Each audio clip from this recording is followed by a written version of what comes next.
Hey Olli, how are you doing? Doing really good. And you? I'm fine, thank you. All right. Nice to hear. So, your last album, Invader, has been released last March. Would you mind to tell us more about its genesis and lyrics and the main differences compared to the previous ones? Well, basically, just we made like a decision to incorporate as much as fresh influences as possible, and that we could come up to. I mean, we just wanted to make something new rather than something that has been already written 35 years ago in 1980s Los Angeles or something like that. I mean, we wanted to make some new music, and I think we succeeded in that. As far as what comes to the lyrics, it's still bona fide hair metal. There's like no deeper message other than just forget it. I mean, world is a shitty place, so no politics, no serious stuff. That's like, I mean, it's designed to be a soundtrack for a party, and let us entertain you. I mean, you don't have to think of all the stressing stuff that that is going on in your life every day, and you hear depressing news from countries that have wars in them and starvation and all these I mean, people are cruel and world is a shitty place, so everybody needs some fun. Everybody likes to have a good time. So let us be the ones who offer you the soundtrack for the best party in the world. And that's also the philosophy in with every live show that we do. Basically, we say it all in the first song of the record, "We Are the Weekend." And that I'm not referring to just the band, I'm referring to our audience and us together, anytime, any place. We don't need a reason why. We are the weekend. Or that's the philosophy, that's the feeling. Every Monday, anywhere, we can make it feel like it's a weekend. That's good. And the difference compared to the previous albums? I don't really see I'm too close to the album, so I don't really see a difference. I mean, I think it's a natural following for album number 2, called Animal Attraction, which already had some really fresh poppy influences in it.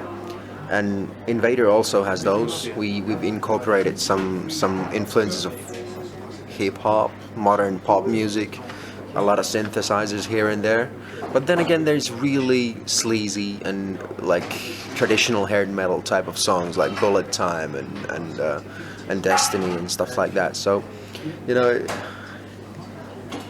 I mean, I think that's a follow-up for album number 2, because I mean, album number 1, our debut album, I think that we just wanted to make a statement that we are hair metal, period. Animal Attraction was more, I mean, it was more progressive. We wanted to try out different stuff, and we incorporated a lot of new influences in that. There's some really modern songs like Hot and Dance and stuff like that, and Really catchy. yeah, of course, the catchiness is one of the part of Reckless Love. It's always been, and being poppy. I mean, sleaze fans always give us shit about being too poppy, but I mean, come on. I mean, Def Leppard, David Lee Roth, Van Halen, Kiss. They're just basically pop bands with distorted guitars, and all our influences have always been really poppy, so shut the fuck up. Yeah. Well, our previous album, Spirit, it was pretty much a traditional type of hair metal album. So, we go back and forth. So, first album, hair metal, second album, a bit poppier. Third album, we came back to hair metal, and fourth album, we went even further there in the poppier area. And I'm really satisfied on how the record sounds. We had a different guy that we used for the mixing process, Mikko Karmila, who's done plenty of those legendary heavy metal albums that came out of Finland, and I think he did an awesome job. It's an incredible improvement to the sound. I think this record sounds bigger than any of the previous Reckless Love albums. It sounds really good. Yeah, Really thank good you. album. Thanks very much. You're welcome. So, your music is defined as merry metal. Would you like to tell us why and where Reckless Love roots its influences? Well, as I already mentioned, Van Halen, Def Leppard, all those '80s hair metal stuff. That that's not too serious. It's more into the that's all like feel good driven party mode stuff. That's Reckless Love influences, and of course, plenty of pop influences from modern day. I mean, Reckless Love also takes influences from Lady Gaga and whatnot. I mean, I already told you that there's hip hop elements there.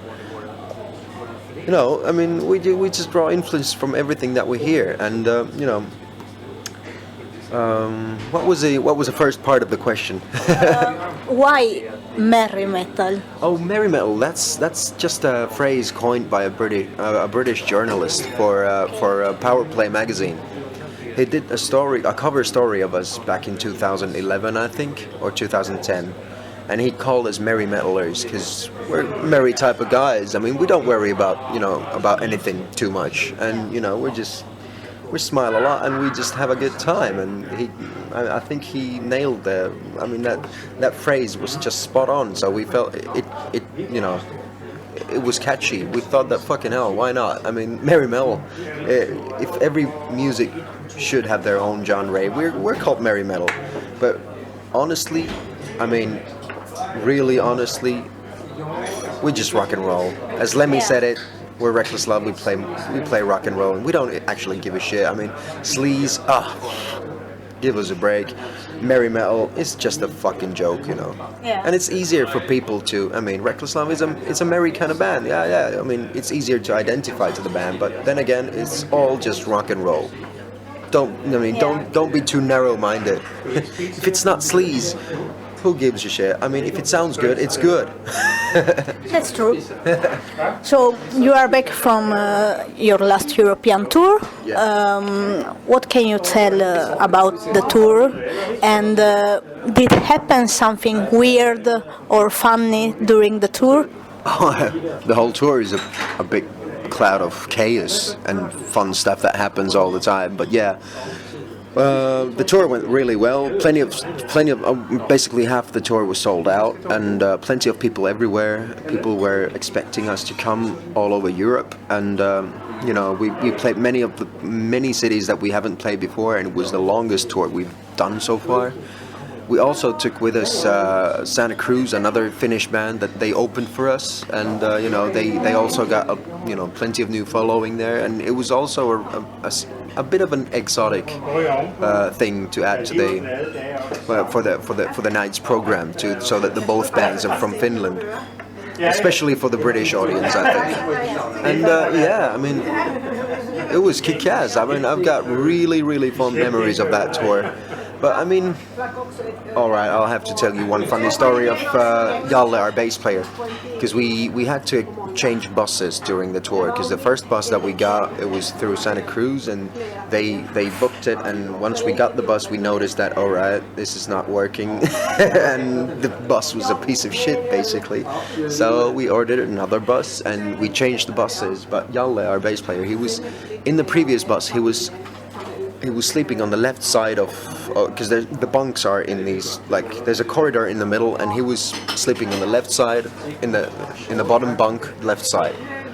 And we changed buses, and he went to the right side, but bottom bunk. So he woke up during the night, and he tried to get out of the bunk, but there was a wall and he panicked. He started to yell, "Help me, guys! I'm trapped in my bunk." And then he realized, oh shit, this is a different bus. I'm on a different side of the fucking corridor. So that's the way out. But stuff like that happens. It's a constant Spinal Tap moment. Yeah, that's good. Or I am not sure if it's good for him, but anyway. Well, it was just one of those really funny moments, and it only lasted for a second or two. Yeah. So you are part of the local band with UC69, Archcruz, and Alex Hilario. Would you like to tell us something more about this project?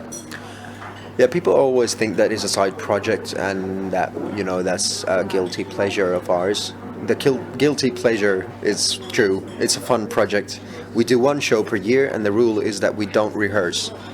and we just go out there and jam our favorite tunes and have a good time. And it's presses call it the super band from Finland, and it's just a super fun to be.